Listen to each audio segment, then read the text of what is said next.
What if the real reason so many men over 50 feel weaker, slower, and less confident isn't aging at all, but something quietly disappearing from their bodies every single year, I'm asking? Because this is one of the most serious conversations I have in my clinic, often with men who tell me in a lowered voice, I'm doing everything right, but something still feels off. When I look deeper, the pattern is almost always the same: testosterone levels dropping silently long before anyone notices the damage.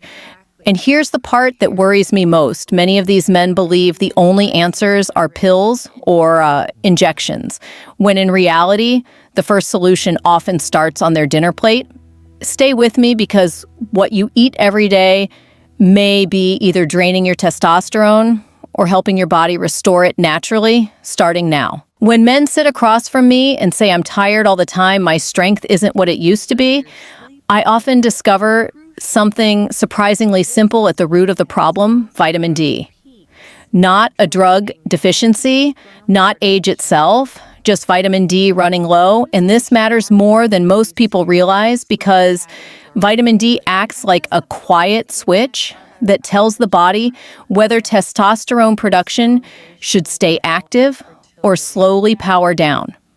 Several large studies have shown that men with higher vitamin D levels tend to maintain healthier testosterone levels, while deficiency is strongly linked to hormonal decline, muscle loss, and low energy.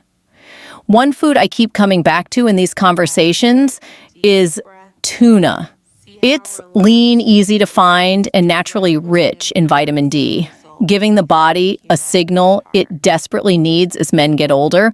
I've seen patients make no other change, no supplements, no injections, yet within months their labs begin to stabilize, simply because their bodies finally had the raw materials to work with again. I often explain it like this: testosterone is the engine, but vitamin D is the ignition key. You can't expect performance if the key is missing. And once that switch starts turning back on, the body becomes far more responsive to the next building block men often overlook, which is exactly where we're going next. After vitamin D starts turning that ignition key, again, there's another mistake I see over and over, and it surprises almost every man who hears it. Many of my patients are eating clean, avoiding eggs because they're afraid of cholesterol, yet their testosterone keeps falling. Here's the reality. I explain to them gently but clearly: testosterone is a steroid hormone, and your body literally builds it from cholesterol. When cholesterol intake drops too low, hormone production struggles, no matter how disciplined your lifestyle is. Eggs provide complete protein and the exact type of dietary cholesterol the body uses as raw material, especially in aging men whose natural production is already slowing down. Research has shown that men who consume whole eggs maintain better hormone balance compared to those who avoid them entirely. I often compare it to construction. You can't build a house if you keep removing bricks from the site. When patients add eggs back in, not excessively, just intelligently, their labs often stop declining and sometimes even begin to rebound. And once the body finally has both the ignition key and the building blocks, it becomes incredibly sensitive to one missing mineral that can quietly shut the whole system down if it's not there, which brings us to the next food most men are unknowingly deficient in. Once the body has the ignition key from vitamin D and the building blocks from cholesterol, there's one quiet deficiency that can still bring testosterone production to a halt, and I see it constantly in lab results: zinc. Many men are shocked when I show them their numbers, because zinc doesn't cause dramatic symptoms at first. It just slowly pulls the plug on hormone production behind the scenes. Zinc is essential for the enzymes that actually make testosterone, and studies have shown that even a moderate deficiency can significantly lower testosterone levels in adult men. This is why I often talk about oysters in the clinic. Oysters are one of the most concentrated natural sources of zinc on the planet, providing a dose that the body immediately recognizes and uses. I've had patients who changed nothing else, same workouts, same routines, but after correcting low zinc through food, their testosterone decline finally stopped. I explain it like a factory line vitamin D turns the lights on eggs, bring the raw materials. But zinc is the skilled worker. Without it, production simply doesn't happen. And once that worker shows up again, the body becomes far more responsive to another mineral hiding in plain sight, one that quietly supports muscle strength and hormone balance at the same time, which is exactly what we'll look at next. After zinc brings the factory workers back, there's another pattern I notice almost immediately when I review muscle strength, sleep quality, and hormone stability, and that's magnesium. Many men don't realize this, but magnesium quietly determines whether testosterone stays usable in the body or gets locked away where it can't do its job. I often tell patients that testosterone can exist in the bloodstream and still feel missing if magnesium levels are low. Research has shown that magnesium helps reduce the binding of testosterone to inactive proteins, meaning more of it stays biologically active. This is why leafy green vegetables like spinach, kale, and Swiss chard matter so much more than people think. I've seen men improve their labs simply by restoring magnesium through food, not pills, and suddenly their muscles recover faster, their sleep deepens, and their energy steadies. I explain it like oil in an engine. Without it, everything technically works, but friction slowly kills performance. And once that friction drops, the body becomes ready for something even more foundational to hormone production, healthy fats, because without them, testosterone has nothing to be built from, which is exactly what we need to talk about next. Once magnesium reduces that internal friction, there's a deeper issue I hear men underestimate all the time, and it's the fear of fat. Many of my patients tell me they've cut fats aggressively to protect their heart, yet their testosterone continues to slide. What I explain is simple but often eye-opening. Testosterone is made from fat, and when healthy fats disappear from the diet, hormone production slows down by design. This is where avocados quietly change the conversation. Avocados are rich in monounsaturated fats, the type repeatedly linked in research to healthier testosterone levels and better cardiovascular outcomes at the same time. I've watched men reintroduce avocado, just half a fruit a day, and within weeks, their energy stabilizes and their labs stop drifting downward. I describe it like insulation around electrical wiring. Without it, signals weaken and systems misfire. With it, everything runs smoother and safer. And once the body finally has healthy fats back in place, it becomes far more sensitive to a hidden hormonal enemy that many men overlook, stress hormones, which brings us to a surprisingly powerful food that helps lower that threat next. Right after healthy fats are restored, I often see another invisible force quietly working against testosterone, and that force is stress. Many men tell me they eat well and exercise, yet their hormone levels keep slipping. When I look closer, cortisol is usually running high. Cortisol is a stress hormone, and in the body, it behaves like testosterone's natural opponent. When one goes up, the other is pushed down. This is where garlic becomes far more than just a seasoning.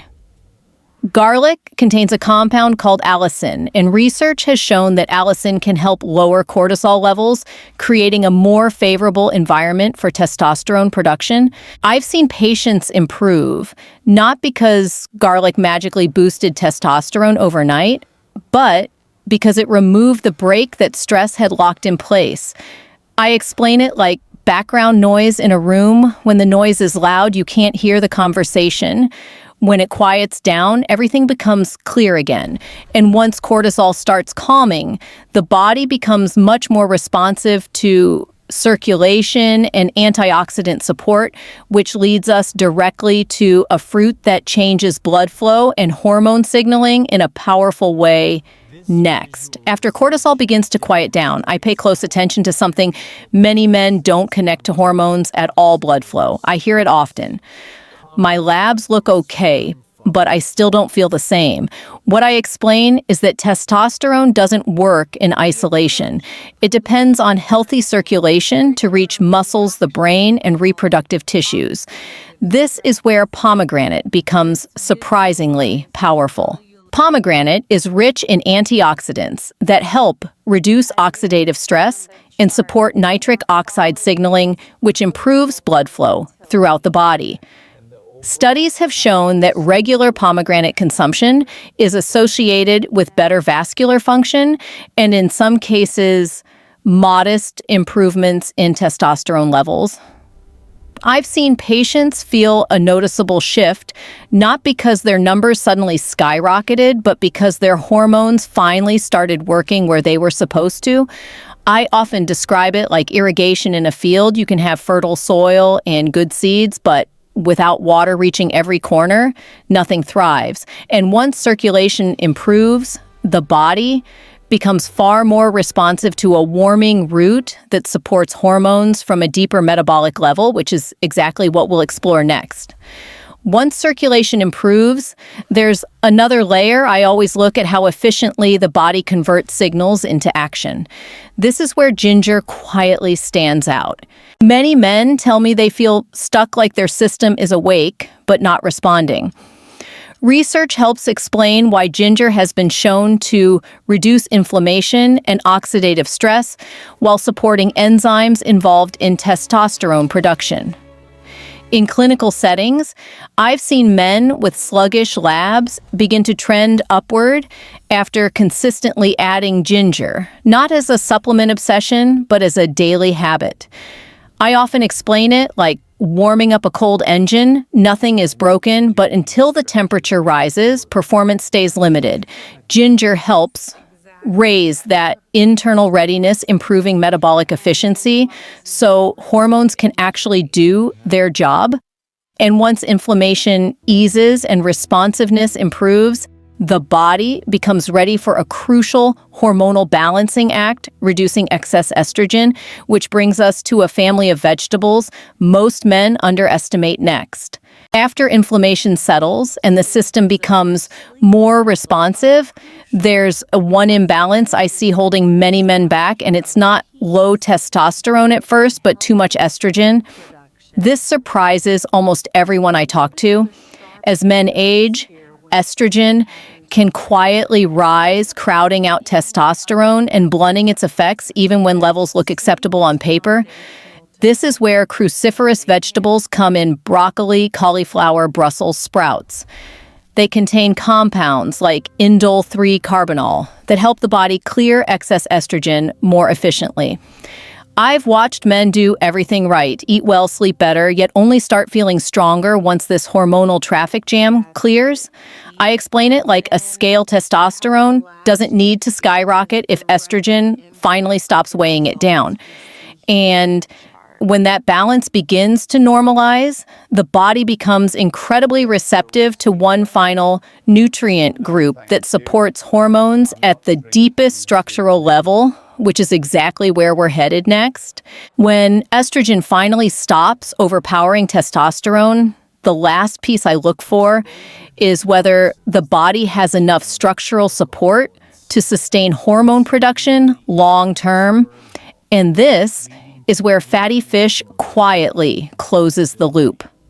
I often tell patients that testosterone isn't just something you turn on, it's something you have to protect day after day.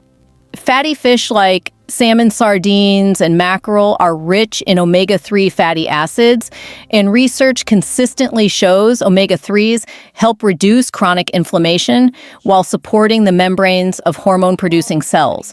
In men I follow over time, those who regularly eat fatty fish tend to show steadier testosterone levels, better heart health, and less hormonal volatility as they age. I describe omega-3s as reinforcement steel inside concrete. You don't see it, but without it, the structure weakens under pressure. And when this final layer is in place, something important becomes clear. Testosterone decline is not a single failure, but a chain reaction. And when you fix the chain, the body remembers how to function again. After walking through all 10 of these foods with my patients, there's a moment I see again and again. The moment they realize this was never about a single magic ingredient. Testosterone decline doesn't happen overnight, and it doesn't come from one mistake. It happens quietly, step by step, when the body loses the conditions it needs to function the way it was designed to. And that's why so many men feel confused. They try one food, one supplement, one routine, and when nothing changes immediately, they assume it's too late. But what I've learned from years of clinical work is this: hormones don't respond to hacks, they respond to environments. I often explain it using a simple image. Think of testosterone like a fire. Vitamin D helps strike the match. Cholesterol and healthy fats provide the fuel. Zinc and magnesium keep the flame stable. Garlic lowers the wind that tries to blow it out. Antioxidants improve circulation so warmth spreads evenly. Ginger helps the fire burn clean. Cruciferous vegetables clear the smoke. Omega-3s protect the structure, holding it all together. If even one of these pieces is missing, the fire doesn't disappear, it just burns weakly. And that's exactly what many men are feeling: not broken, just underpowered. What worries me most is that many men are told this is just aging, when in reality, I've seen 60 and even 70-year-old patients regain strength, clarity, and confidence simply by restoring the basics consistently, not aggressively, not perfectly, consistently. The body doesn't need extremes, it needs signals it can trust day after day. And food is one of the strongest signals we send. There's also something important I always caution my patients about: doing everything right most of the time, but sabotaging progress with a few daily habits. Poor sleep, ultra-processed foods, chronic stress can cancel out even the best diet. Hormones are sensitive. They listen to the whole picture, not isolated actions. That's why the men who succeed long-term are not the ones chasing quick boosts, but the ones building a rhythm their bodies recognize as safe and sustainable. If there's one takeaway I want you to hold on to before we close, it's this: low testosterone is not a personal failure. And it's not an irreversible sentence. It's feedback. It's your body asking for support in specific, predictable ways. And when you respond correctly, the body is remarkably willing to cooperate even later in life. And that brings me to the most important part of this conversation, because knowing what to eat is only powerful if you understand why it matters and how to use it moving forward. That's exactly what I want to leave you with next. As we come to the end of this conversation, I want you to remember one simple truth: testosterone decline is not a weakness, and it is not something you should be ashamed of. From what I've seen in my clinical work, it is often the body's quiet way of asking for better support through nutrition consistency and daily habits that respect how male hormones actually work. The foods we discussed today are not extreme, expensive, or unrealistic. They are practical tools that, when used together and over time, help the body restore balance, strength, and confidence in a natural way. If this video helped you understand your body a little better, I encourage you to save it so you can come back to it when you need a reminder. And if you care about protecting your energy, vitality, and male health as you age, consider subscribing to this channel and turning on notifications. I regularly share clear, science-based guidance to help you make informed decisions about men's health without fear, hype, or confusion. Before you go, I'd really like to hear from you. Which of these foods do you already eat regularly, and which one surprised you the most? Leave a comment below your question or experience may help someone else who's quietly struggling with the same concerns. Take care of your body. Stay curious about your health, and remember, meaningful change doesn't start with drastic moves. It starts with understanding.